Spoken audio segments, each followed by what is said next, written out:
Second. नमस्कार, एक बार फिर से हिंदी साहित्य संस्थान के इस समृद्ध पटल पर वादे के अनुसार एक कार्यक्रम, एक विषय लेकर फिर से परिचर्चा में सम्मिलित होने आए हैं।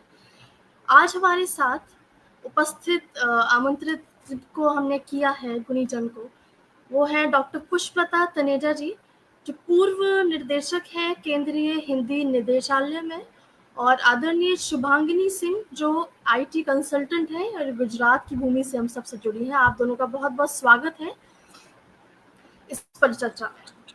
तो इस परिचर्चा का नाम है कहाँ जाएं हम, और फिर एक सवाल दिखता है। इस कार्यक्रम को शुरू करने से पहले, इस परिचर्चा को शुरू करने से पहले मैं आप सभी को एक बात बताना चाहती हूँ कि इस परिचर्चा का जो उद्देश्य है वो किसी की भावनाओं को ठेस पहुंचाना नहीं है। अपना जो सोच है, हमारे जो आज तक के जो हम किसी के बारे में सोचते हैं, वो बस अपने को समक्ष रखना है। और किसी भी समाज में जो दो समूह बट गए हैं, जो आज के दौर में हम देखते हैं, उन दो समूहों को हम इस पटल पर आज लाए हैं। आज हम सब यहाँ एक ऐसे विषय पे विचार करने आए हैं, ऐसे विषय पे विचार करने उपस्थित हुए हैं जो इंसान और उसके सबसे वफादार साथी कुत्तों से जुड़ा हुआ है। कुत्ते और इंसान का रिश्ता सदियों पुराना है, बहुत गहरा है। कुत्ते को मनुष्य का सबसे अच्छा दोस्त माना जाता है, और ये दोस्ती न केवल घरों तक सीमित है बल्कि सड़कों पर भी देखी जाती है।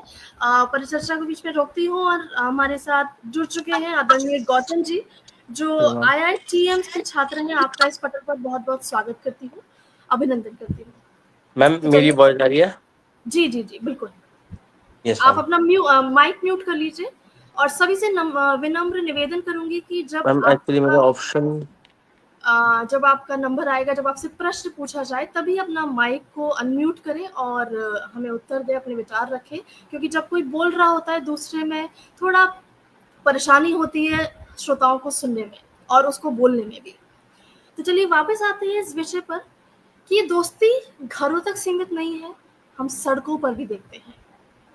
इंसान और कुत्तों का ये संबंध उनके एक दूसरे के प्रति भावनाओं और देखभाल का परिणाम है।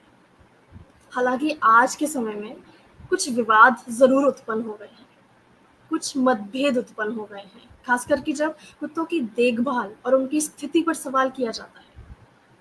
एक और कुत्तों को घरों में पालतू जानवरों के रूप में रखा जाता है, और वहीं पर सड़कों पर आवारा कुत्तों की बढ़ती संख्या से इंसान की सुरक्षा पर कुछ प्रश्न जरूर उठे हैं। इस संबंध में हमें कुत्तों के अधिकारों और उनके जीवन की गुणवत्ता के बीच में संतुलन बनाने की बहुत जरूरत है।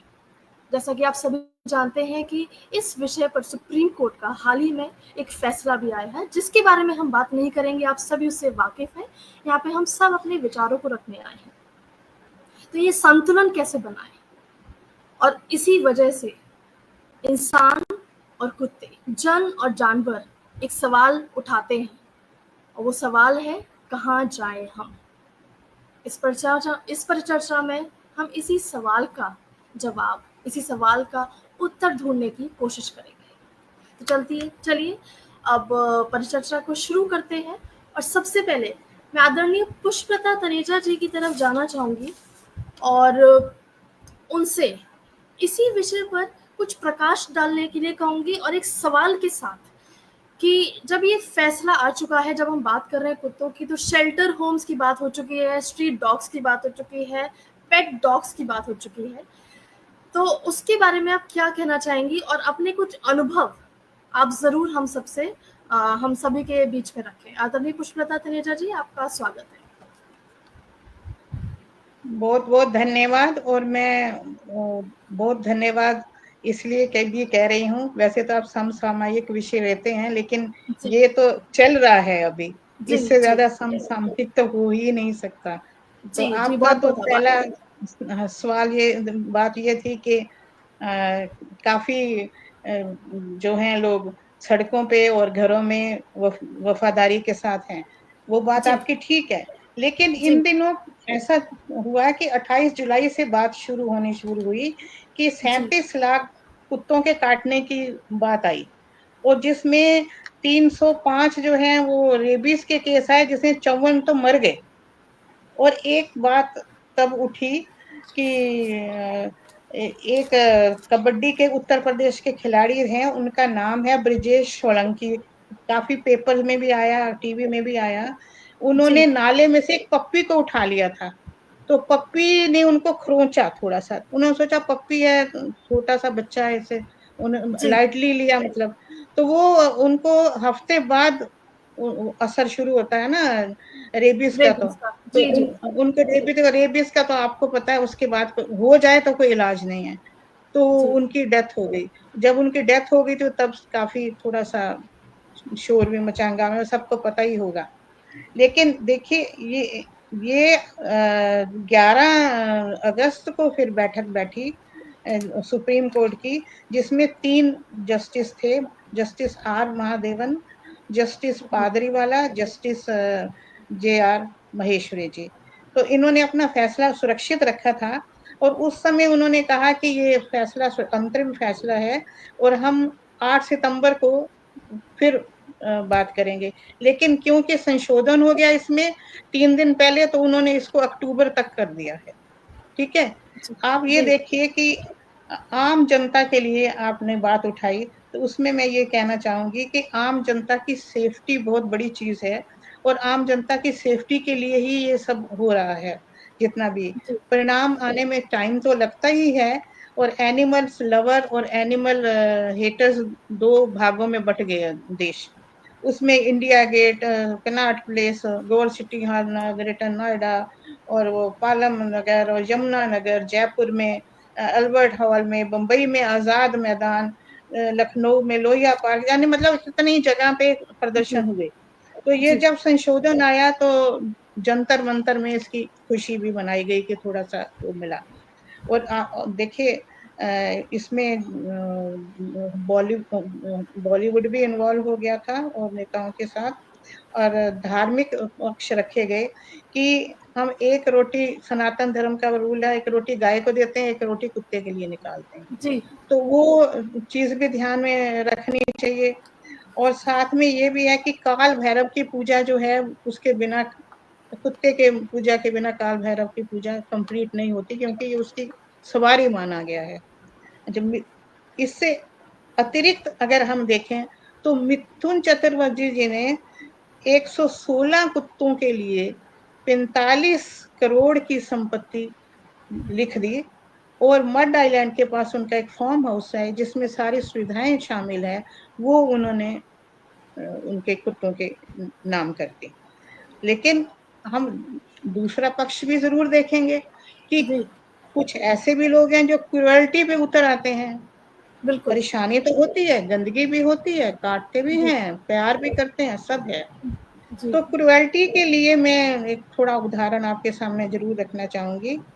SL भोजेगौड़ा नाम के व्यक्ति, केरल के, उन्होंने संसद में खड़े होकर कहा कि मैंने 280 कुत्तों को मार डाला। कैसे? मांस खरीदा, उसमें जहर डाला और उनको मार डाला, वो नारियल के पेड़ों के नीचे मैंने उनको दफना दिया, और मगर मुझे जेल होती है तो मैं उसके लिए भी तैयार हूँ। तो ये चीजें भी हमें देखनी चाहिए, क्या ये उचित है? कुछ थोड़ा सोचने का मन करता है इन चीजों पे भी।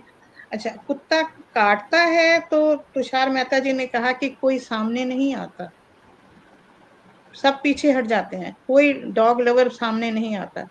आपने अब मुझे अपने अनुभव के लिए कहा, मेरे बेटे को लिफ्ट में कुत्ते ने काट लिया। अब जब लिफ्ट में किसी के हाथ में कुत्ता है तो वो पेट डॉग होगा, वो तो आवारा नहीं होगा। लेकिन उन्होंने हमारा साथ नहीं दिया। फिर क्योंकि मैं पुलिस ऑफिस में काम करती थी उस समय, तो मैंने बुलाया, तो पुलिस आई तो तब उन्होंने अपना दरवाजा खोला, वो दरवाजा ही खोलने को तैयार नहीं थे। पता तो लगे कि रेबीज का टीका लगाया, क्या है, कैसा कुत्ता, कुछ नहीं समझ में आता। तो हम लोगों में एक तरह से भाईचारा या तालमेल नहीं है, जो कि we are lacking that way. अच्छा, और बाकी देखिए, जो कुत्तों से परेशान हैं वही जानते हैं कि क्या परेशानी होती है। झुंझुनू एरिया है एक हमारा, आपने नाम सुना होगा, जी उसमें कुत्ते एक किसान की बकरियां खा गए। एक एक बकरी की कीमत 40,000 रुपए है वहां पे। अब देखिए उसको कितना नुकसान हुआ। तो जो भुक्तभोगी हैं उनको अगर आप देखेंगे तो वो तो एक तरह से रोने वाली बात, या जो भी मैं कहूँ। जी और जी जो पेट डॉग्स हैं जिनके पास जो मालिक हैं, उनके उनके ऊपर एक आईपीसी की धारा 289 कॉग्निटिव ऑफेंस लागू होती है, और उनको 1,000 का जुर्माना और 6 महीने की जेल भी हो सकती है। ये भी एक स्टेप है हमारी सरकार की तरफ से। और आप ये देखिए कि पहली बार हुआ, ये मेनका गांधी जी ने बताया कि जी 2,500 करोड़ रुपए का प्रावधान रखा गया इसमें कुत्तों के आश्रय के लिए, है ना। अच्छा, जी संशोधन की ओर ध्यान दें तो ये एनसीआर में नहीं, अब ये पूरे देश में लागू हो गया है। आप सबने सुना ही होगा, जी सिर्फ जी जी एनसीआर में। बिल्कुल। पहले सिर्फ एनसीआर की बात हो रही थी। तो हाँ उसमें ये है कि वैक्सीनेशन और डी वार्मिंग और नसबंदी के बाद उनको छोड़ दिया जाएगा, छोड़ दिया ठीक है। जाएगा। अच्छा, जी हाँ, दूसरा ये है कि वो अपने स्पेस पे छोड़ दिया जाएगा, ये भी उसके साथ लगा हुआ है। अच्छा, आक्रामक और रेबिस अफेक्टेड है उनको शेल्टर में रखा जाएगा, उन्हें नहीं छोड़ा जाएगा, ठीक है ना। अच्छा, और सड़क पर खाना ना खिलाएं, फीडिंग जोन बनेंगे। हालांकि भले इसमें टाइम लगेगा, एमसीडी और आरजीडी वाले इसमें वो हेल्प मांगेंगे, वो अभी जगह तय नहीं हुई, वो होनी है। लेकिन ये कानून पास हो गया है कि सड़क पे नहीं खिलाया जाएगा, एक जगह निर्धारित की जाएगी हर हर एरिया में, वहां पे खिलाया जाएगा कुत्तों को। जी जी जी अच्छा, पुष्पलता जी, और मैं आपको थोड़ा सा रोकना चाहूंगी जरूर, और आपके जी पास वापस आऊंगी क्योंकि सवाल बहुत हैं और हमें हर पहलू को जानने की जरूरत है। तो आपने बहुत सारी कौन बातें बताई, बहुत सारे नुकसान बताए हैं, अपने अनुभव बताए हैं, और इन्हें नकारा नहीं जा सकता है, और ये सच्चाइयां हैं, ये हाँ जी फैक्ट्स और फिगर्स के साथ जो आपने नाम बताए हैं, जो आपने अनुभव बताए, बिल्कुल सच है। आगे चलते हैं, इसके दूसरे पहलू पर मैं आपके पास दोबारा से आऊंगी जरूर कुछ सवालों के साथ। आगे चलती जी हूँ मैं आदरणीय शुभांगिनी जी के पास, और वो एक पेट लवर है। उनसे मैं जानना चाहूंगी कि जैसा कि पुष्पलता जी ने भी बोला, और हम सब जानते हैं कि समाज अब दो हिस्सों में बटा सा दिख रहा है। दिल्ली में कैंडल मार्च हो रही है, आक्रोश दिखाया जा रहा है, कोई उसके साथ है, कोई उसके विरोध में है। तो जानवरों को, कुत्तों को विशेषतः हम स्ट्रीट और स्ट्रे डॉग्स में बांट चुके हैं। तो पहला मेरा सवाल तो यही है कि क्या ये उचित बात है? क्या आप एज अ पेट लवर कुत्तों को, पेट डॉग्स और स्ट्रे डॉग्स, इन दो अलग अलग नजरियों से देखती हैं? पहला सवाल मैं ये जानना चाहूंगी, और इसी से जुड़ा एक और सवाल मैं जोड़ देती हूँ कि जो सुरक्षा, कुत्तों की सुरक्षा और स्वतंत्रता, उसके बीच में कैसे सामंजस्यता बिठाई जाए, इसके बारे में कुछ बताएं। पहले तो Neha ji, thank you so much for having me. जब आपने अप्रोच भी किया तो आपने मुझसे डायरेक्टली यही पूछा था कि क्या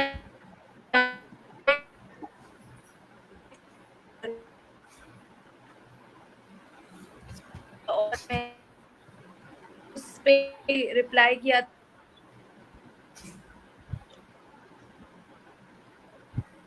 शुभांगी, आपका शायद इंटरनेट कनेक्शन थोड़ा सा शायद नेटवर्क कनेक्टिविटी एनिमल थोड़ी सी कम है। लवर हूँ अगर आप और क्या आप सुन सकती हैं मुझे? नहीं, थोड़ा आपका ब्रेक आ रहा है, आप इंटरनेट कनेक्शन थोड़ा देख पाएंगे अभी? हाँ, अभी ठीक है, बोलिए प्लीज। हाँ, तो जैसा आपने पूछा पहला सवाल कि क्या मैं स्ट्रे एनिमल्स और डोमेस्टिक एनिमल्स में फर्क देखती हूँ, तो मैं सबसे पहले तो ये बोलना चाहूंगी, आपका जो ये विषय है कहाँ जाएं हम, शायद आपको मेरे इस 4 सेंटेंस में आपको अपना आंसर मिले कि मैं क्या क्या समझती हूँ इस बारे में।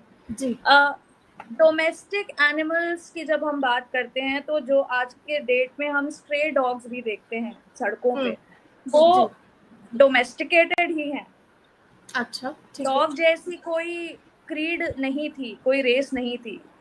ठीक है। हम इंसानों ने अपनी सुरक्षा के लिए, अपनी भेड़ बकरी की सुरक्षा के लिए, अपनी खुद की सुरक्षा के लिए वुल्फ्स को इवोल्यूशनाइज करके ही डॉग्स बनाया है, डोमेस्टिकेट करके ही डॉग्स बनाया है। तो जी स्ट्रे डॉग हो चाहे पेट डॉग हो, वो डोमेस्टिकेटेड एनिमल्स ही हैं। रही बात इसकी कि जो आपका दूसरा सवाल था मुझसे कि कहाँ जाएं हम, एक ऐसा सवाल आना ही नहीं चाहिए। अगर हम अपनी संविधान में देखें तो पुष्पलता जी ने बोला कि हमारे धार्मिक और India being a Hindu nation, हम धार्मिक, हर बात पे धार्मिक हो जाते हैं, लेकिन हमारा संविधान जो है वो सेक्युलर है और हमारा संविधान भी ये कहता है कि हर एक सिटीजन की नैतिक रिस्पॉन्सिबिलिटी है कि हर स्ट्रे एनिमल को खाना देना, उसका ध्यान रखना। तो ये सवाल तो होना ही नहीं चाहिए कि कहाँ जाएं हम। जो चीज़ इतनी ज़रूरी है कि उसको हमने अपने संविधान में, आज आज़ादी को 78-79 ईयर्स हो रहे हैं, तब मेंशन किया था अगर हमने अपने संविधान में, तो ये सवाल तो आना ही नहीं चाहिए कि कहाँ जाएं हम। मैं पर ये सवाल जन और जानवर दोनों का है। ये जानवर भी पूछ रहे हैं कि हम कहाँ जाएं, क्योंकि वो खुद परेशान है और उसी तरफ इंसान परेशान है। तो ये सवाल दोनों की तरफ से है। ये आप पर है कि आप ये सवाल को किस तरफ से आप देख रही हैं। तो मैं यही कह सकती हूँ कि हम इंसानों को ये सवाल अपनी तरफ से नहीं पूछना चाहिए, क्योंकि आप भेड़ियों को लेके आए थे अपनी जिंदगी में, जी, अपनी सुरक्षा के लिए लेके आए थे, ठीक है। तो आप ये सवाल पूछ क्यों रहे हैं कि कहाँ जाएं हम? आज के दिन में अगर स्ट्रे डॉग्स हैं तो वो आपकी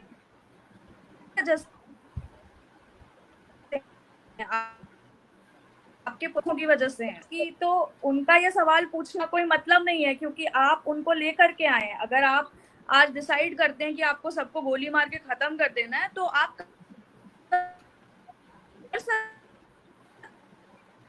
वो शुभांगी, आपका नेटवर्क में प्रॉब्लम आ रहा है, आपकी बात पर आवाज। तो उनका तो ओपिनियन मैटर ही नहीं करता, लेकिन हाँ, कहीं ना कहीं अगर आप देखें तो एनिमल राइट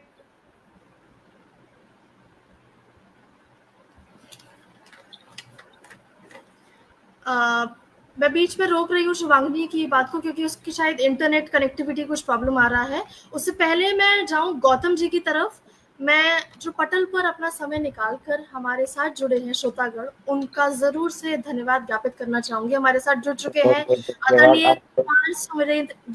आदरणीय कुमार सुरेंद्र सागर जी जुड़ चुके हैं, आदरणीय उमेश कुमार शर्मा जी जुड़ चुके हैं, आदरणीय दीपांजलि दुबे जी जुड़ चुकी हैं, आदरणीय सुदर्शन शर्मा जी जुड़ चुकी हैं हमारे साथ, आदरणीय सौम्या शर्मा जी जुड़ चुकी हैं, आदरणीय साधना शर्मा जी जुड़ चुकी हैं, बहुत ज्वलंत विषय है।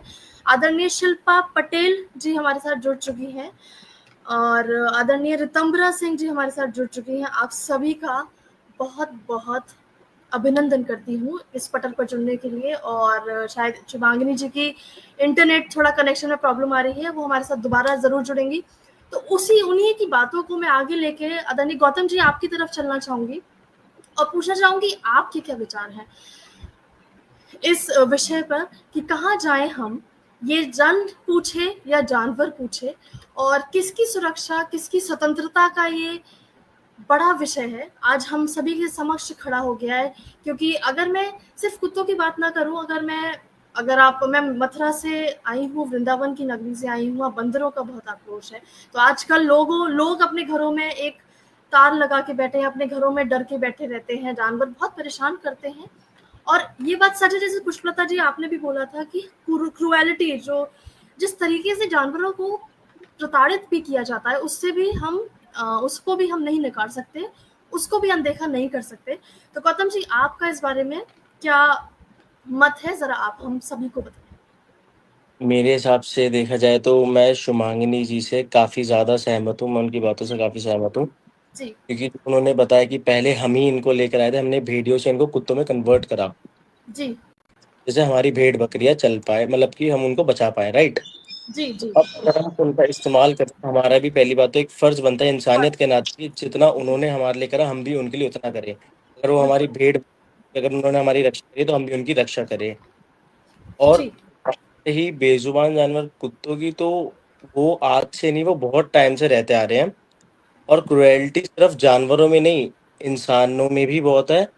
अगर हम ये कह रहे हैं कि कुत्ते काट रहे हैं, वो तो बेज़ुबान जानवर है। हम जी, इंसान सारे सीखे, हम भी तो मीट, मांस, मच्छी का सेवन हो रहा है, गऊ माता की हत्या हो रही है। जी, अभी आप मानेंगे नहीं, कल सेक्टर 27 के अंदर जी। डेड बॉडीज़ निकली है कुत्तों की। कल ड्रोन से पता करा गया। गौतम जी, मैं आपको रोकूँगी। सेक्टर 27 किस जगह की आप बात कर रहे हैं, वो भी ज़रा बता दें? रोहिणी, रोहिणी। रोहिणी, दिल्ली। जी, हाँ जी। उसके अंदर आप मानेंगे नहीं, कम से कम भी 200 कुत मतलब 200 बेबीज़ तो छोड़ दिए गए, बचा दिए गए, रिलीज़ कर दिए गए। बाकी 2 बकरियाँ भी वहाँ से मिली हैं। और ये जी। सारा बात बताइए कि एमसीडी का काम था नसबंदी करना, राइट? हुँ, जी, नसबंदी करना। अब अगर वो काम अगर ठीक से हो रहा होता, तो पहली बात तो डॉग ज़्यादातर एग्रेसिव नहीं होते। और हम कैसे बता सकते हैं कि कौन-सा डॉग एग्रेसिव है, कौन-सा नहीं है? जी, अगर कि या कोई इंसान अभी अगर थोड़ा तेज़ वॉल्यूम में बोलने लग गया, थोड़ी तेज़ आवाज़ करके, तो इसका मतलब ये जी, नहीं कि उसका मतलब ये है कि वो ज़ोन ऐसा चल रहा है कि वो तेज़ आवाज़ में बोल रहा है, राइट? जी, तो हम एग्रेसिव है या नहीं एग्रेसिव है ये नहीं कर सकते, हाँ, लेकिन वो रेबीज से इन्फेक्टेड है या फिर नहीं है, ये चीज़ क्लेरिफाई हो सकती है। तो हुँ, उन कुछ तो हमें ठीक है, सरकार ने जो रूल निकाला है बिल्कुल सही निकाला है कि उन लोगों को वैक्सीनेशन के बाद अपने पास शेल्टर में रखें। मैं सरकार से बिल्कुल सहमत हूँ। और बात रही इनकी, तो यही चीज़ होनी चाहिए, वैक्सीनेशन के बाद उनको आप अपने पास रखिए अगर उनको रेबीज़ है। और जिनको नहीं है, उनको वैक्सीनेशन के बाद, नसबंदी के बाद उनको वापस हमारे पास छोड़ देना चाहिए, जहाँ से जिस एरिया से उनको उठाया है, उन्हीं के पास छोड़ देना चाहिए। और कुत्तों को जी, कहीं नहीं जाना चाहिए, मैं सुप्रीम कोर्ट से बिल्कुल सहमत हूँ। जी। बहुत सही बातें कही गौतम जी आपने। अ, हमें अपनी ज़िम्मेदारी भी देखनी है, और इसी बात से एक सवाल मेरे मन में आया है। पुष्पलता जी, मैं आपसे पूछना चाहूँगी कि हम जानवरों की क्रुएल्टी की बात कर रहे हैं, हम बात कर रहे हैं कि वो हमें काट देते हैं, और इसमें कोई दो राय नहीं है। पर उनके इस बिहेवियर पर हम कितने ज़्यादा रिस्पॉन्सिबल हैं, उसके बारे में आप क्या बोलना चाहेंगे? क्या हम रिस्पॉन्सिबल हैं, और अगर हैं तो किस हद तक हैं? हाँ, हम रिस्पॉन्सिबल कुछ हद तक ज़रूर हैं, जी। मैम, ये मानती हूँ मैं। अब हुँ, ये सुनने के लिए, इस चीज़ में भाग लेने के लिए भी प्रावधान सुप्रीम कोर्ट ने रखा कि जो सुनना चाहे वो 50-25,000 का फीस दे, और एनजीओ जो है वो 2 लाख का, लेकिन 1 हफ्ते में जमा करा दें और सुने। हाँ उसका जी, हाँ। कारण ये है कि ये सब उसके शेल्टर के ऊपर खर्च किया जाएगा। तो आप ज़रा प्रश्न दोहराएँगे? मैं पूछना चाह रही थी कि जो हम कुत्तों की बात कर रहे हैं कि वो काटते हैं, और एक अग्रेसिव जो गौतम जी ने बोला कि बहुत अग्रेसिव बिहेवियर दिखाते हैं, उस वो हम कितने रिस्पॉन्सिबल हैं, हम इंसान कितने रिस्पॉन्सिबल हैं उनका बिहेवियर जो ऐसा हुआ है, जो हाँ, उनका व्यवहार हुआ है? ऐसा ऐसा हाँ, ऐसा कहा जाता है, अगर उनको समय पे हम खाना देते रहें तो वो हुँ, नहीं भोग ज्यादा होकर, तो एग्रेसिव नहीं होते हैं। अच्छा, मैंने एक डॉक्टर से बात की, तो जी, उन्होंने कहा कि ये जो हम स्टरलाइजेशन करते हैं, तो जो स्टरलाइज्ड होते हैं वो थोड़े शांत हो जाते हैं, वो ज्यादा आक्रामक नहीं होते। तो जी, उन्होंने उसकी और भी बातें बताई कि ऐसा है कि आप उठा के तो ले आए कुत्तों को, स्टरलाइजेशन भी करना है, एंटी रेबीज भी, वो सब, डीवॉर्मिंग भी सब करना है, जी, लेकिन उसके लिए ये तो देखिए, एक थोड़ा सा एक हॉस्पिटल टाइप होना चाहिए, उसमें 4 डॉक्टर की जरूरत होती है, और उसमें एक एनेस्थीसिया देगा, एक डॉक्टर ऑपरेशन करेगा, एक असिस्ट करेगा, और एक चीजें उठा उठा के देगा, जैसे आप ऑपरेशन में कभी आप देखते भी होंगे। जी, जी, जी, तो आप अगर अगर आपने ये सब तय कर लिया, तो सबसे पहले तो 12 घंटे उनको कुछ नहीं खाने देना है, क्योंकि उनको बेहोश करना होता है, तो 12 अच्छा, घंटे खाने को कुछ नहीं देना। और जो ऑपरेशन है उसमें मेल में आधा घंटा लगता है, फीमेल में पौना घंटा लगता है, फीमेल में थोड़ा ज्यादा प्रॉब्लम होती है, क्योंकि जी, उनकी वूम भी रिसीव काटनी पड़ती है। तो जब आपने वो कर लिया, तो जो आधे पौने घंटे में उनको होश आ गया, तो 3-4 घंटे मेल को लिक्विड देंगे, 3-4 घंटे बाद, और फीमेल को 5 घंटे बाद। और जो मेल है उसको 3 दिन के लिए रखेंगे उसमें देखभाल के लिए, और मेल को 5 दिन के लिए रखेंगे। ये सब सुविधाएं जो हैं ये डॉक्टर बता रहे हैं कि ये होनी चाहिए। और इतिहास ये बताता है कि आक्रामक जो होते हैं वो कैसे होते हैं, उसकी थोड़ी पहचान भी होनी चाहिए। जो इस तरह के होते हैं वो पूंछ नीचे कर देते हैं, अनावश्यक लार बहती रहती है, और एकदम पागलों की तरह बिहेव करते हैं, किसी को भी देख के भौंकते हैं और किसी के पीछे भी भागना शुरू कर देते हैं। और ऐसा भी नागरिकों ने कहा कि कुछ नागरिकों का हम सुअर से भी परेशान है, कुत्तों से भी परेशान है। सुअर तो चलो कीचड़ में रहते हैं, कुत्ते जो हैं वो सड़कों पे इधर उधर आ जाते हैं, तो हम बहुत परेशान है। अब आप सवाल के साथ मैं एक ये जोड़ना चाहूंगी कि हम ये देखें कि दूसरी कंट्रीज वाले क्या कर रहे हैं इस चीज के लिए। तो आप ये देखिए कि तो आप ये देखिए कि दूसरे कंट्री वाले जो हैं उनका नीदरलैंड में आपको नहीं मिलेंगे आवारा कुत्ते, वो वहाँ उनकी केयर की जाती है, उनको मारना अपराध है और क्रूरता पर जुर्माना भी है और जेल भी है, और डॉग पुलिस फोर्स द्वारा कुत्ते पकड़े जाते हैं, उनको स्वास्थ्य संबंधी सुविधाएं दी जाती हैं, उनको भोजन दिया जाता है, पूरी तरह उनकी केयर की जाती है। लेकिन एक बड़ी अच्छी बात ये है जो हम भी शायद कर पाए कि एक माइक्रोचिप होती है जो मालिक और कुत्ते के बीच में लगाया जाता है। कुत्ता घूम रहा है, आवारागर्दी कर रहा है, तो माइक्रोचिप से मालिक को पहचान लिया जाता है। ये नीदरलैंड की बात है। लेकिन यही बात सिर्फ नीदरलैंड के साथ साथ अमेरिका में, सिंगापुर में और कुछ देशों में भी ये चीज अपनाई है। चीन में जो है आक्रामक कुत्तों को मार दिया जाता है, चीन में इस तरह की चीज है। और जो पेट है उनके लिए लाइसेंस और वैक्सीनेशन जरूरी है। तुर्की में जो है वो भी समुदाय द्वारा भोजन खिलाया जाता है। यूरोप में शेल्टर दिया जाता है, अडॉप्शन के लिए तैयार किया जाता है। वैक्सीनेशन कर दिया तो वो मार्क कर देते हैं कि इसका वैक्सीनेशन हो गया, कोई ना कोई मार्क अलाउड है। दक्षिण पूर्व एशिया की तरफ चले तो थाईलैंड में बहुत अधिक कुत्ते होते हैं और कभी कभी वहां मार देते हैं। वहां थोड़ी सी हम ज्यादा वो नहीं करना चाहते, उनकी इक्वलिटी है या क्या है, मैं उसमें कुछ बोलना नहीं चाहती हूँ। लेकिन ये जो है इस तरह की जो चीज है वो हम अच्छी जो चीजें हैं वो हम अपनाएं कि दूसरे देश वाले जो कर रहे हैं उसमें देखें। मेनका गांधी जी ने एक उदाहरण दिया पेरिस का कि कुत्तों को एक बार हटा दिया गया वहां पे, तो वहां 1880 की बात है, तो वो मामला बड़ा भारी पड़ा। 1883 तक वहां कुत्ते बिल्ली नजर नहीं आ रहे थे, तो चूहे निकल आए और चूहों की वजह से प्लेग फैल गया। तो हम एक चीज को हटाते हैं तो दूसरी चीज आ जाती है। आप ये देखिए। अच्छा, रोमानिया में जो है वो 15 दिन तक रखते हैं और उसके बाद गोली मार देते हैं। जापान में शेल्टर, जैसे हम शेल्टर की बात करें, जापान में शेल्टर है, लेकिन खतरनाक कुत्तों को मारने की व्यवस्था भी की जाती है। ये भी बात है। अच्छा, और अगर आप दूसरी तरह से देखें, अच्छी बात भी अगर आप मेरे से जानना चाहें तो पुलिस में डॉग स्क्वाड है, जो मैंने पुलिस में रह के ये देखा, उसने जो जो काम किए हैं आप सुन के हैरान हो जाएंगे। मैं एक दो ज्यादा समय नहीं लेती, मैं 2-4 उदाहरण रखती हूँ, उदाहरण बहुत है मेरे पास, 2-4 उदाहरण मैं आपको देती हूँ। कि आपने ये देखा होगा कि एक हवाई अड्डे पे जो है वो देखते हैं कुत्तों को ले जाते हैं ड्रग्स वगैरह पकड़ने के लिए। तो एक बंदे ने क्या किया, एक थैला लिया और कस्टम वाले ने देखा कुछ नहीं था थैले में, कुत्ते ने खींच लिया। क्या हुआ, थैले में 2 तले थे, दूसरे तले में 8 किलो मादक पदार्थ थे, है ना। अच्छा, और एक कुत्ते ने तो 1500 अपराधी पकड़े, एक अपराधी ने उसको मार दिया। 1500 is very good number, you know, है ना। मातुंगा नाम आपने सुना महाराष्ट्र में, वहां एक स्कूल में एक फंक्शन चल रहा था, तो सूचना मिली कि यहाँ बम है। एक गिन्नी नाम की कुतिया, वो उसको लगाया और वो बैल्कनी से एक बैग उठा लाई, उसमें बम था। कितना बड़ा हादसा बच गया कुत्ते की वजह से। अच्छा, और एक कुत्ता था मॉस्को में, दीता नाम का, वो नकली असली नोटों की पहचान कर लेता था, धातुओं की पहचान कर लेता था, और बहुत से लोहे की चीजें रखी उसमें, उसके अंदर एक सोने की अंगूठी रख दी तो उठा लाया, सोने की अंगूठी उठा लाया। ये एक बहुत बड़ी चीजें हैं जो हम जी, देखते हैं जिनकी वजह से उन्होंने ऐसे, हमें बहुत मदद करी है और हाँ जी, वो मदद बैंक बहुत डकैती हुई बड़ी एक मदद है। बार। हाँ, न्यू बैंक ऑफ इंडिया की बात हुई थी, कर्मचारी को पकड़ लिया उसने।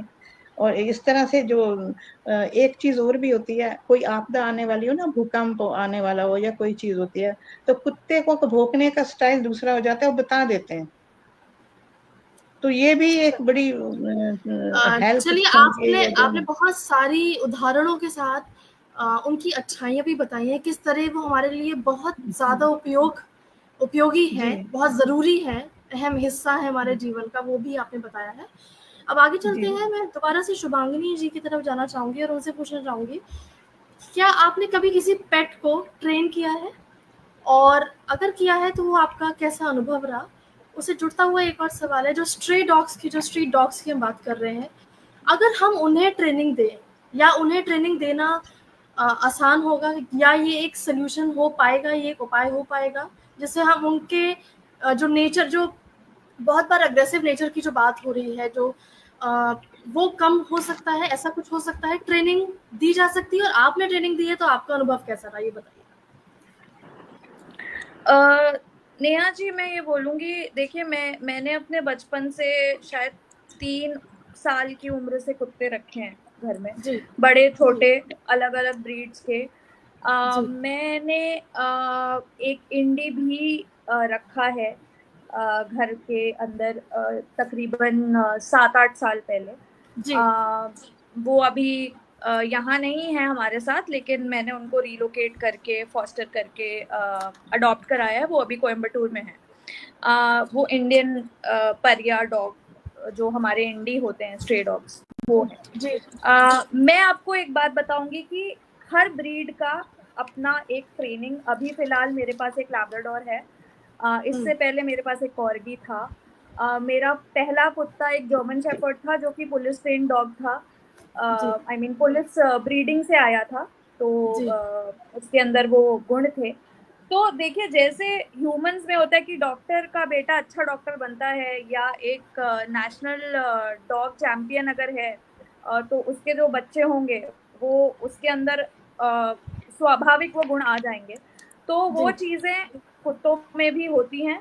और अच्छा हर ब्रीड का अपना एक अलग तरीका है ट्रेन करने का, अलग टाइम लगता है उनको ट्रेन करने में। कुछ डिफिकल्ट होते हैं, कुछ आसान होते हैं ट्रेन होना। अच्छा मैं एक मैं ये नहीं कह रही कि जो इंडियन हमारे स्ट्रे डॉग हैं उनको ट्रेन करना नामुमकिन है, पर हाँ, अच्छा उनको डेफिनेटली ट्रेन करना मुश्किल है, क्योंकि उनकी पैक मेंटालिटी, आप समझ रही हैं कि जनरेशन से उनकी पैक मेंटालिटी चलती आ रही है। तो अचानक से आप सड़क से कोई कुत्ता ले आएंगी, उसके काफी पुराने जनरेशन से मेंटालिटी है कि उसको खाना नहीं मिलेगा, उसको झगड़ना पड़ेगा, उसके अंदर इनसिक्योरिटी होगी, उसके अंदर एंजाइटी होगी। तो ये सारी चीजें हैं।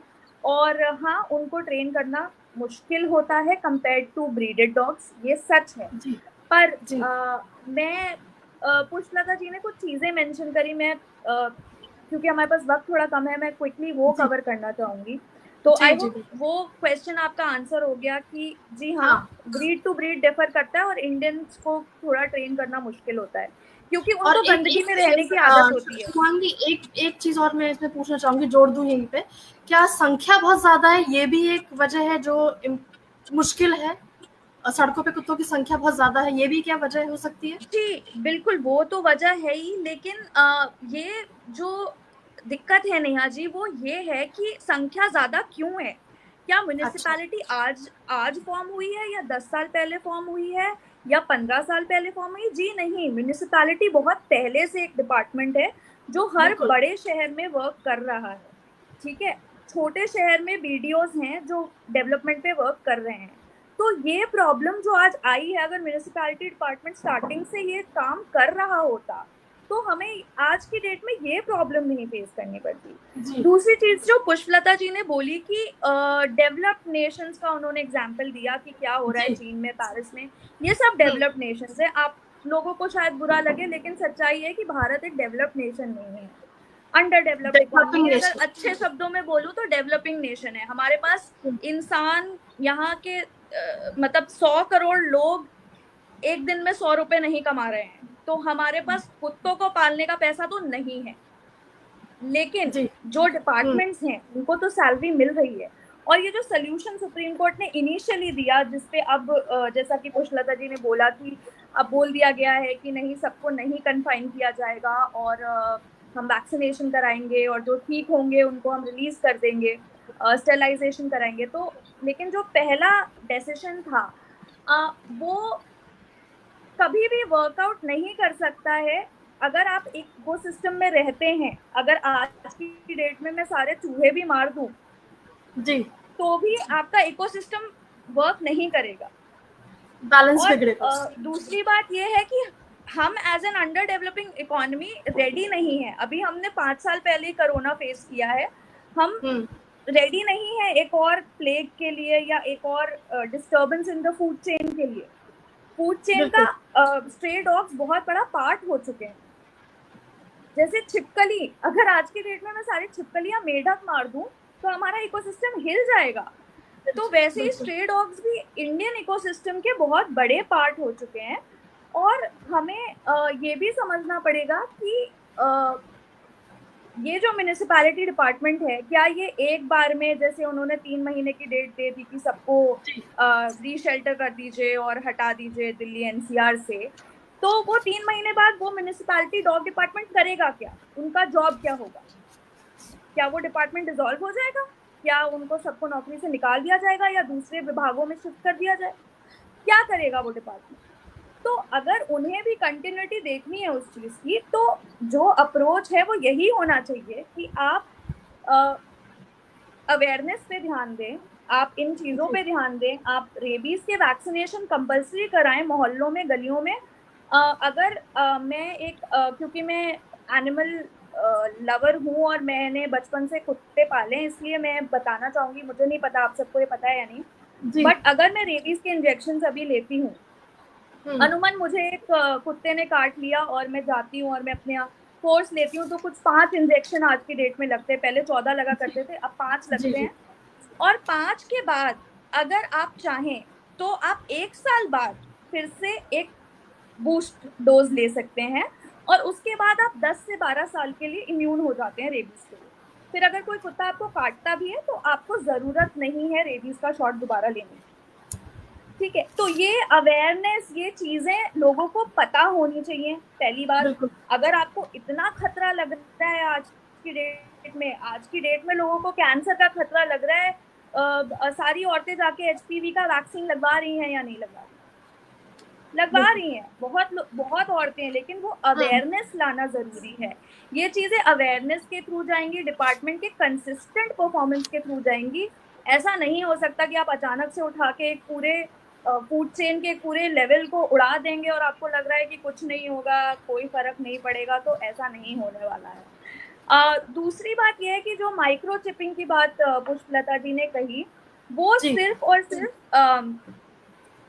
पेट डॉग्स के लिए, मेरा भी पेट डॉग है, हमने उसको माइक्रो चिपिंग करा रखा है। उसका फायदा ये होता है कि कल को अगर मेरा कुत्ता भाग जाता है घर से, मान लीजिए गेट खुला रह गया और वो भाग गया और खो गया, या कोई उसको चोरी करके ले गया, तो उस चीज के लिए वो काम आता है।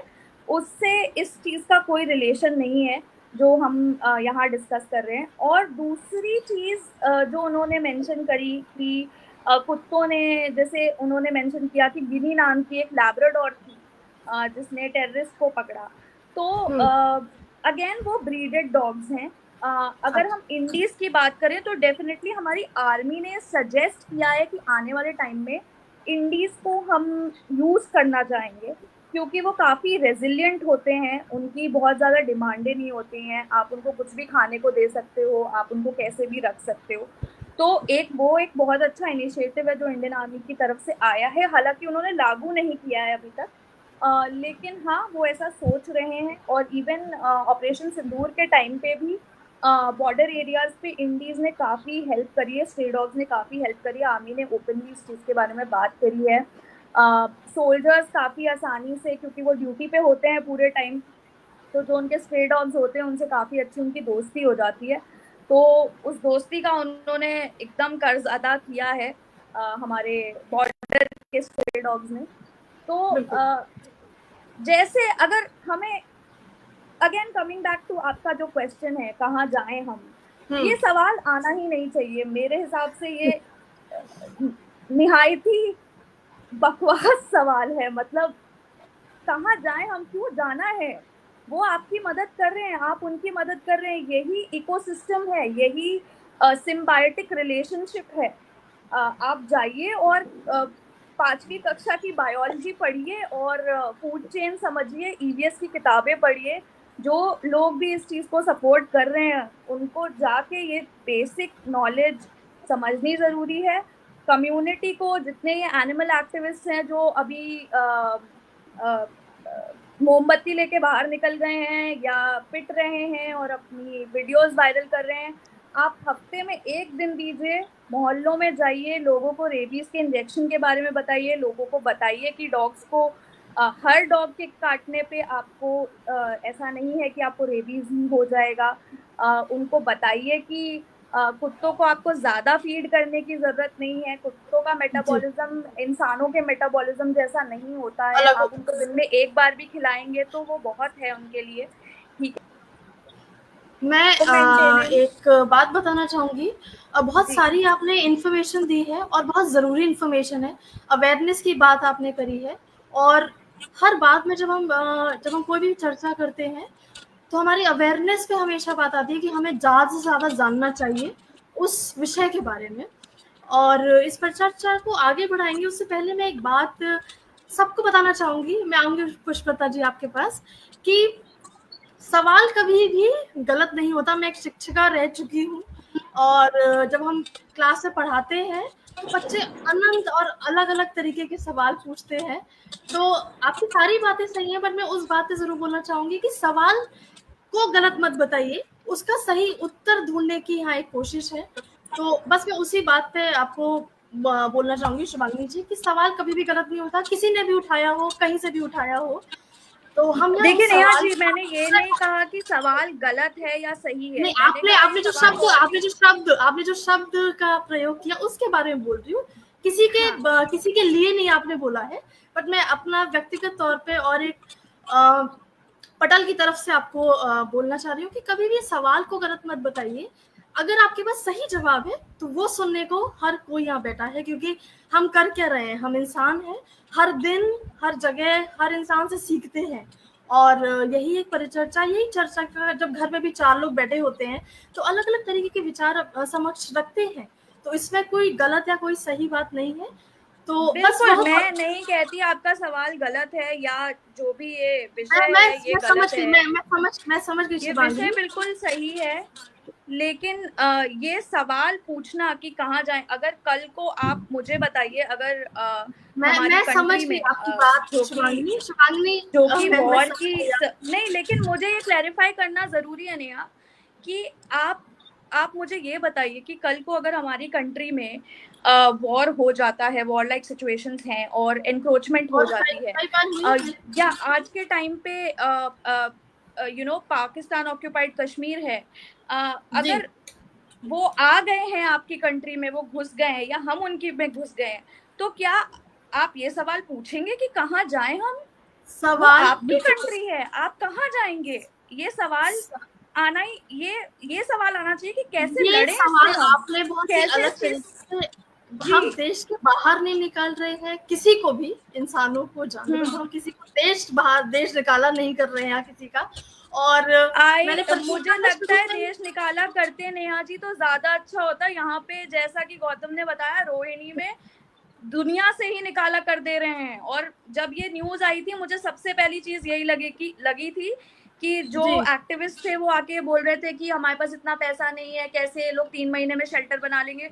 मुझे पता था कि ये शेल्टर वेल्टर कुछ नहीं बनाएंगे, ये वही करेंगे जो रोहिणी में हो रहा है।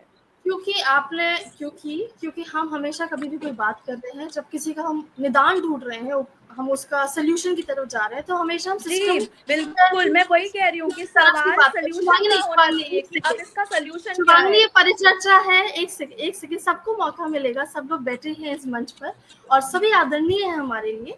आपकी सब बातें से हम सब बातें आपकी जो भी यहाँ पे जो भी बोलता है वो सब माना जाता है, सब सही है, क्योंकि ये सबके विचार हैं और उन विचारों को लाने के लिए ही हमने आपको इस पटल पर आमंत्रित किया है। सिर्फ मैंने जो आपसे बोला था वो सिर्फ उस एक शब्द के लिए था, पटल की मर्यादा के अंतर्गत। मैं भी ये व्यक्तिगत रूप पे आपको नहीं बोल रही हूँ नेहा कि आपने इस परिचर्चा की नाम हमारे पास समय बहुत कम है। शुभांगी, हमारे पास समय बहुत कम है, हम आपकी बात सुन चुके हैं, हम आगे भी चलेंगे और आपके पास दोबारा आएंगे, क्योंकि समय की जो बाध्यता है उसमें हमें सबके विचार सुनने जी बिल्कुल बिल्कुल, आप अपना समय लीजिए। जी आदरणीय पुष्पलता जी, आप कुछ कहना चाह रही थी बीच में, उसके मैं शिवांगी जी की बात में थोड़ा ऐड करना चाहती हूँ। शिवांगी जी ने कहा ना कि भाई जो दूसरे कुत्ते होते हैं उनमें ज्यादा हेल्प मिलती है, और जो अब यहाँ देसी कुत्ते हैं उनको थोड़ा उन्होंने नीचे दिखाया बुद्धि में, या जो भी है नीचे ऊपर मतलब वो ज्यादा यूजफुल है या जो भी है। मैं उनमें ऐड करना चाहती हूँ कि जो बाहर से कुत्ते आप लाते हैं उनको एसी चाहिए, वो बाहर नहीं घूम सकते, उनको और ज्यादा सुविधाएं चाहिए। लेकिन जो आवारा कुत्ते अगर आप उनमें से पेट ले लेते हैं तो वो उनको तो आदत होती है, वो बाहर भी रह सकते हैं, धूप में भी रह सकते हैं, हर तरह से उनको सहने की आदत होती है, हर मौसम को मैंने सहने की आदत बिल्कुल होती वही है। कहा पुष्पलता जी की आर्मी आप ही की बात ऐड करें, आप ही बात में ऐड करें अपनी आप बोल रहे थे, मैं नहीं बोली, अब मेरी भी सुन लीजिए। ऐसा है किसी कंट्रीज में ये भी है कि अगर आपने आवारा कुत्ते को अपना लिया, मतलब गोद ले लिया या पेट बना लिया, तो टैक्स में माफी होती है। तो ये हमारी कंट्री में भी हो सकता है कि आपने किसी आवारा कुत्ते को, तो आप तो पेट रखती हैं, किसी आवारा कुत्ते को ले लिया और अगर टैक्स में माफी हो गई तो दूसरे लोगों को भी थोड़ी इंसेंटिव मिलेगा कि हम भी टैक्स में माफी के लिए एक कुत्ते वो ले लें, तो आवारा कुत्ते कम हो जाएंगे। आप ये बात से तो आप सहमत है ना। और जो पुलिस भी जो डॉग स्क्वाड है उसमें ज्यादातर कुत्ते बाहर के हैं, इसमें जर्मन के हैं ज्यादा। इसमें मैं, क्योंकि मैं पुलिस में रह चुकी हूँ तो मुझे पता है। उसमें आपने देखा 1951 में कुत्तों की वो बनी, और 1982 में तो पीएम के सुरक्षा के लिए भी कुत्ते कर दिए हैं।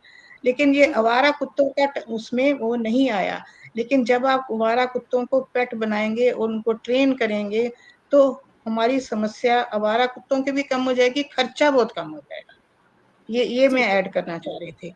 और अगर पेट डॉग एक लाइन और बोल दूं, सिर्फ एक लाइन, अगर कोई पेट डॉग लेना चाहता है तो एक डॉग पैराडाइज नाम की एक संस्था है, उसका वो मैं आपको नंबर देती हूँ। उसमें पेट डॉग्स किसी भी ब्रांड का पेट आप ले सकते हैं, हर तरह के पेट अवेलेबल हैं।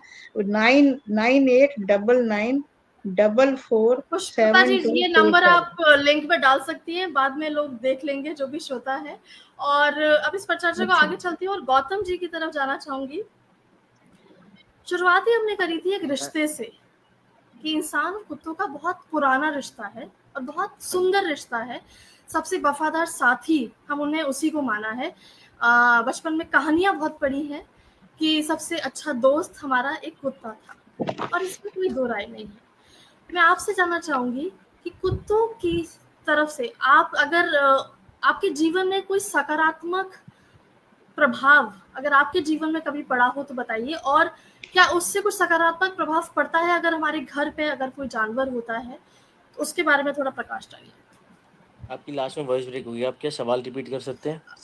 मेरा सवाल है कि कुत्ते की मौजूदगी से जीवन में कोई सकारात्मक बदलाव आता है और वो कैसे होता है और क्यों होता है, इसके बारे में कुछ बताइए। पहली बात तो अगर आपके पास अगर कोई कुत्ता है तो आपके पास एक ऐसी चीज है जिससे आप हील अप कर सकते हो अपनी लाइफ में बहुत जल्द। अगर आप डिप्रेशन में हैं, अगर आपके पास कुत्ता है तो आप काफी जल्द हील अप करोगे। तो सबसे बड़ा बेनिफिट तो एक पेट डॉग का ये होता है। और बात रही स्ट्रेस डॉग की, अभी इन मैम ने जो पुष्पलता बोला जी, था, जी, जी, जी, पुष्पलता मैम ने कुछ बोला था जी, कि जी, बाहर से जो डॉग्स आते हैं जैसे हस्की हो गए या फिर बाहर की काफ़ी ब्रीड है जिनको जी, एसी चाहिए होता है, जिनको टाइम टू टाइम उनकी कंडीशंस के हिसाब से हमें सब कुछ टैकल करना होता है, जी, उनकी डिमांड्स होती है, उनकी नीड कह लो, कुछ भी कह लो, तो जी, लाते वही लोग हैं या फिर लाना उन्हीं लोगों को चाहिए जिनकी बस की हो सब कुछ करना। नहीं तो उनको उनके क्लाइमेट में रख दो, उनको वहीं पर ही रहने दो। यहाँ पे इंडीज है, यहाँ पे इंडीज आज से नहीं शुरुआत से रहते हुए आ रहे हैं, वो आज तक सरवाइव करते आए हैं। अगर हम लोग उनके बीच में इंटरप्ट काफी ज्यादा ना करें तो वो लोग आगे भी सरवाइव कर लेंगे। आप देख अच्छा, जी, सकते हैं कि एनिमल क्रुएल्टी इतनी हो गई है, हम आज की डेट में इंसानों का इतना होता है, हम बिल्कुल, रिपोर्ट लिखते हैं, काफी चीजें करते हैं, जितना हो सकता है प्रोटेस्ट निकालते जी, हैं, जी, काफियों को जी, न्याय मिलता भी है, काफियों को नहीं भी मिलता है। जी, एनिमल के पीछे भी तो एनिमल उल्टा एक बेजुबान जानवर है। कुत्ता जो है बिल्कुल, एक बेजुबान जानवर, उनके भी रेप होते हैं, उनके ऊपर एसिड डाला जाता है, एक्सीडेंट होता है, हाथ पैर तोड़ दिए जाते हैं, वो लेटे होते हैं, ऊपर से तेजाब डाल दिया जाता है। अभी हमारे आसपास के एरिया में भी काफी केसेस होते हैं, वो हम करते हैं टैकल कैसे भी करके। अब ये सारी चीज हमारे पेट डॉग के साथ तो नहीं करेंगे ना, क्यों? क्योंकि हम उसको जी, अपने घर के अंदर रखेंगे। और वही जी, अगर हम बाहर से अगर लेके ही ना आए, और अगर हम लेके आ रहे तो हमारी बस की होनी चाहिए कि हम उसको अच्छे से रखें। अगर वो एसी की कंडीशन, अगर वो एसी मांग रहा है तो हमें हमारे पे अंदर कैपेबिलिटी होनी चाहिए कि हम उसको एसी में ही रखें। अच्छा, समझ रहे हैं ठीक, आप? वो जी, जी, इंडीज जो है नहीं मांगते, इंडीज को सिर्फ ये है कि उनको एक टाइम का खाना दे दो, वो आपको इंटरप्ट नहीं करेंगे बीच में, वो बस प्यार के भूखे और कुछ भी नहीं। जो जी, इंडीज डॉग की बात कर रहा हूँ मैं, जब तक हम उनको तकलीफ नहीं देंगे, जब तक हम उनको पत्थर नहीं मारेंगे। आप देखते होंगे कि काफी डॉग्स जो आप लोग कहते हैं आपके शब्द में कि बहुत ज्यादा एग्रेसिव है, भौंकते हैं, बाइकों के पीछे बैठते हैं, बाइकों के पीछे भागते हैं, पहले उन डॉग्स का एक्सीडेंट हुआ होगा उस रोड पे, काफी लोगों ने पत्थर मारते हैं, पानी फेंकते हैं, वो एक ट्रॉमेटाइज चीज से निकल रहे हैं, तभी तो वो हमें ट्रॉमा दे रहे हैं, राइट? बिल्कुल, अगर जी, आप उनके नेचर में जाके अगर आप उन्हें छेड़ेंगे नहीं तो फिर वो आपको भी कुछ नहीं करेंगे। और अगर वो कर रहे हैं तो इसका मतलब ये है कि पहले आप ही लोगों ने इनिशिएट करा, क्योंकि डॉग एक ऐसी चीज है, स्पेशली स्ट्रेस डॉग एक जी, ऐसी चीज है जो आप मतलब वो शुरुआत से बना के ही रखना चाहती है, चाहे वो कोई भी हो, चाहे उसको एक बार किसी इंसान ने रोटी डाली हो, चाहे वो रोज डालता हो, वो सबसे बना के रखना चाहता है। बिल्कुल। समझ रहे हैं आप अ, मेरा पॉइंट? जी, जी, जी, जी। अ, हमने अपनी किताबों में भी पढ़ा है और बचपन से हमारे घर में बोला जाता था कि कभी जानवरों को परेशान मत करो, उन पे पत्थर मत फेंको। अपनी मानवता, जब इंसान की बात होती है तो हम मानवता की बात करते हैं, और इंसान की मानवता दूसरे इंसान की तरफ नहीं, बेजुबान जानवरों की तरफ भी हमें दिखानी चाहिए। उसी बात को आगे लेते मैं चलती हूँ, जो शिवांगनी जी से पूछूंगी मैं, जब शेल्टर होम्स की हम बात कर रहे हैं, तो आपके नज़र में पहले तो शेल्टर होम्स में ऐसी क्या सुविधाएं होनी चाहिए जो उन कुत्तों के लिए अच्छी रहे? और जैसा कि आपने बताया कि ये बहुत पुरानी चल रही, जनरेशन से चल रहा है, उनका बिहेवियर पैटर्न की आपने बात करी कि ये उनके बहुत जनरेशन वाइज चल रहा है, तो ये बदलाव क्या अगर आज हम शुरू करें तो आपकी नज़र में क्या आगे आने वाली जनरेशन में चेंज आएगा? और वो बदलाव लाने के लिए हमें क्या करना चाहिए?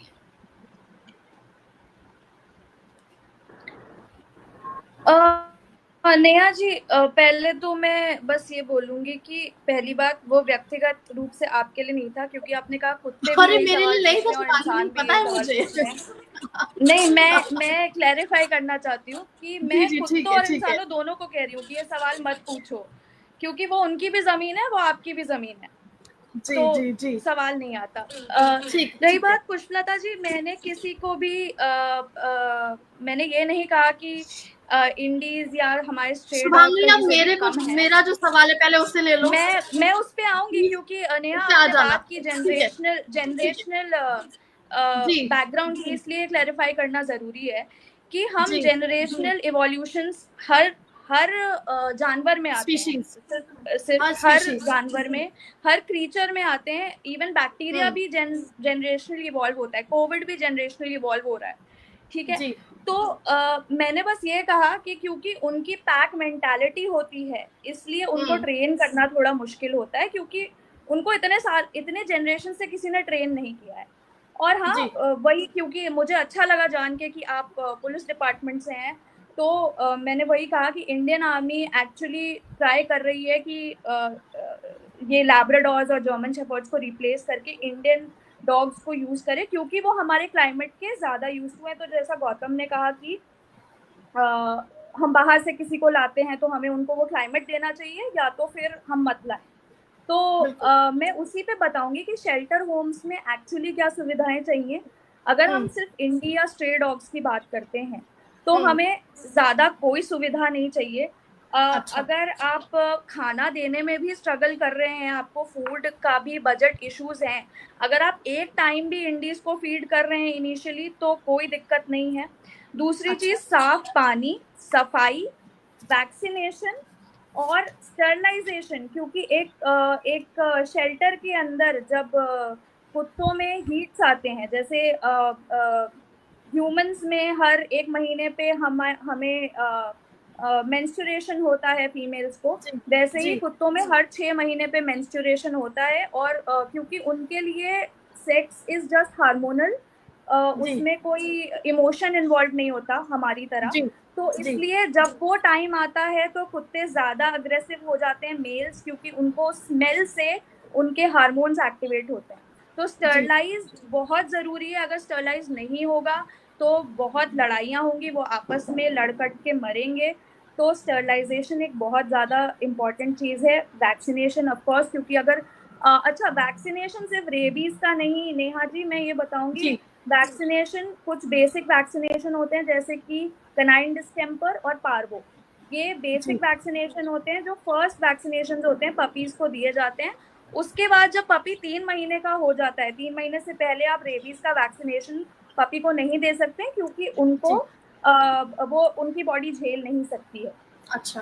तो सीडीवी और पार्वो ऐसी बीमारी है, जानलेवा बीमारी है, इसका कोई इलाज नहीं है। पार्वो का अब इलाज आने लग गया है, बट बहुत एक्सपेंसिव है। तो सीडीवी और पार्वो का भी वैक्सीनेशन बहुत ज़रूरी है। हालांकि ये इंसानों में नहीं ट्रांसफ़र हो सकती बीमारी, लेकिन कुत्तों में ये ड्रॉपलेट्स के थ्रू स्प्रेड होती है। तो ये वैक्सीनेशंस बहुत ज़रूरी हैं। 3 आपके सीडीवी, पार्वो और रेबीज़। खाना दिन में 1 बार भी चलेगा। और सबसे अच्छी बात इंडियंस के साथ क्या है, आप उनको दूध दीजिए, आप उनको रोटी दीजिए, आप उनको ब्रेड दीजिए, आप उनको बिस्किट दीजिए, कोई दिक्कत नहीं है। अगर यही आप ब्रीडेड डॉग्स की बात करें तो उनको दूध सूट नहीं करता, उनको दही चाहिए। बहुत से दही भी नहीं सूट करता, उनका पेट खराब हो जाता है उससे। तो ब्रीडेड डॉग में ये भी कॉम्प्लिकेशंस आती हैं। इसलिए इंडियंस एक्चुअली बहुत लो मेंटेनेंस ब्रीड है। और उनको अगर हम, और जैसा कि जनरेशनली मैंने बोला कि एक बार जब जनरेशनली 2-3 जनरेशन्स में वो चीज़ आ जाएगी कि वो सिक्योर फील करेंगे, उनको पता है कि उनको खाने के लिए दर दर भटकना नहीं पड़ेगा, छीना झपटी नहीं करनी पड़ेगी, उनको एक मेटिंग करने के लिए लड़ने की ज़रूरत नहीं है, वो अग्रेसिवनेस अपने आप कम हो जाएगी। तो वो सब जनरेशनली जब इम्प्रूव होगा तो डेफिनेटली विद टाइम वो इम्प्रूवमेंट आएगा। इसीलिए अगर आज के टाइम पे भी इंडियन आर्मी एक स्क्वाड्रन भी बना देती है इंडियन टेरिया का, तो वो स्क्वाड्रन ही अपने आप में एक generational improvement with in let's say 10 years it will be absolutely trainable. बिल्कुल, बहुत सही। जब हम किसी सवाल को लेके बैठे, जब हम किसी विषय को लेके बैठे और उसका उत्तर मिल जाए तो उससे अच्छी बात और शायद कुछ नहीं हो सकती है। बहुत सारी आज जानकारी मिली, जिसमें बहुत सारी जानकारी हम सबको नहीं पता होगी। हम जब भी कोई परेशानी में फंसते हैं तो अपनी जिम्मेदारियों को जान लें और उसी वजह से हम उस समस्या का समाधान पा सकते हैं। ऐसा आज की परिचर्चा में बहुत साफ तरीके से दिख रहा है। समय की बाध्यता है और बिल्कुल हम अंतिम चरण में आ चुके हैं। उससे पहले मैं कुछ लोग जो हमारे साथ जुड़ गए हैं, काफ़ी देर से जुड़े हुए हैं और हम सबको विशेष साधुवाद दे रहे हैं, उनका ज़रूर एक बार अभिनंदन करना चाहूँगी। आदरणीय संजय पोद्दार जी जुड़ चुके हैं, आदरणीय मनोज कुमार जी जुड़ चुके हैं, आदरणीय गर्मा जी जुड़ चुकी है हमारे साथ, और आदरणीय सिद्धि दोबल जी जुड़ चुके हैं हमारे साथ। और सभी एक बात कह रहे हैं, और आप सबकी बात सुनकर एक बात मैं अपनी तरफ से ज़रूर कहना चाहूँगी कि हमें अपनी जिम्मेदारी समझनी है। और एक उपाय शुभांगिनी ने जो बताया है, जो सिस्टम की तरफ जो इशारा है, जो जनरेशनल जो बिहेवियर पैटर्न चेंज करने की जो बात कही है वो बिल्कुल सही है। और अंतिम में मैं पुष्पलता जी के पास जाना चाहूंगी और उनसे जल्दी से चाहूंगी कि वो 2 शब्द जरूर कहें और इस पर चर्चा के अंतिम चरण की तरफ हम चलते हैं। आपने कहा हमें अपनी जिम्मेदारी समझनी चाहिए, इसको मैं अंडरलाइन करती हूँ सबसे पहले तो। दूसरा ये कि ये नहीं कि हमारी कंट्री में कुछ नहीं हो रहा। आगरा में 600 रजिस्टर हुए लोग रजिस्टर हुए हैं जिन्होंने आवारा कुत्तों को पेट बनाया है। जयपुर में जयपुर और दिल्ली में 3 साल से कोई भी केस रेबिस का नहीं आया। और जयपुर एमसीडी ने मिलके ऐसा काम शुरू किया है कि उन्होंने कहा कि 1,75,000 को तो हम वैक्सीन कर चुके हैं, हम 2030 तक पूरी कंट्री रेबिस फ्री कर देंगे। ये इतनी अच्छी बात है ये। तो हमें भी ये जिम्मेदारी समझनी चाहिए कि हम एमसीडी का साथ दें, हम जो आरजेडी है उनका साथ दें, और जो सुप्रीम कोर्ट ने जो संदेश दिए हैं उनका हम पालन करें। ठीक तरह से लागू होने में टाइम लगता है, ये जरूरी बात है, हर चीज लागू होने, लेकिन हम उसको इग्नोर ना करें। बिल्कुल हम सब साथ दें, साथ मिलके रहें साथ में। बिल्कुल सही बात है। जब हमने जन और जानवर के बीच की बात करी है तो ये हमारी जिम्मेदारी है, हमें उसमें बदलाव लाना है। हमारे खुद के बर्ताव में बदलाव जब आएगा तो सामने की तरफ कुत्तों को हटाना, उनकी दुनिया छीनना है, वो हम नहीं छीनना चाहते। जी वो बिल्कुल नहीं है, सिर्फ एक बदलाव लाना है। जो सामंजस्यता, जो संतुलन जो बिगड़ता दिख रहा है वो दोबारा से सही सेफ्टी के लिए, जी सेफ्टी और गंदगी ना हो उसके लिए।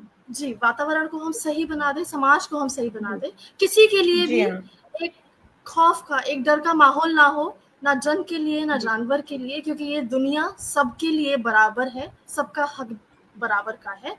तो मैं एक बार फिर डिसिप्लिन करेंगे तो वो जगह जगह शिट भी नहीं करेंगे, जगह जगह गंदगी भी नहीं फैलेगी।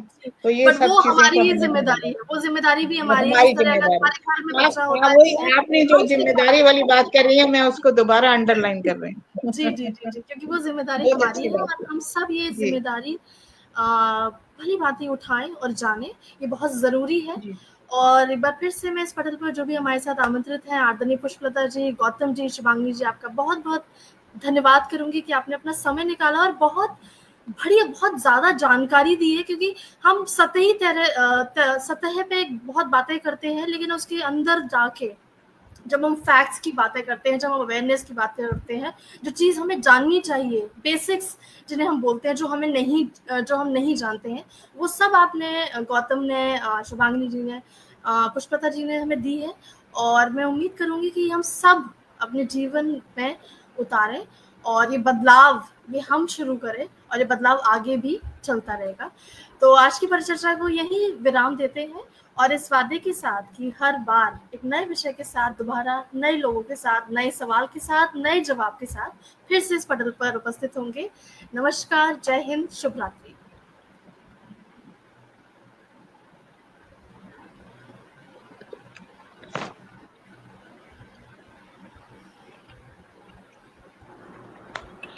जय हिंद, शुभ रात्रि सबको। नमस्कार। नमस्कार।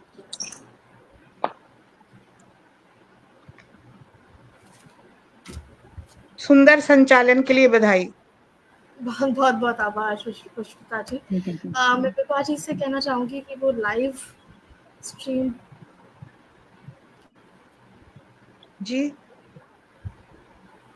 अगले सप्ताह मिलेंगे फिर। जी बिल्कुल नए विषय के साथ, नए लोगों के साथ, और जानेंगे उनकी बातें। जी धन्यवाद।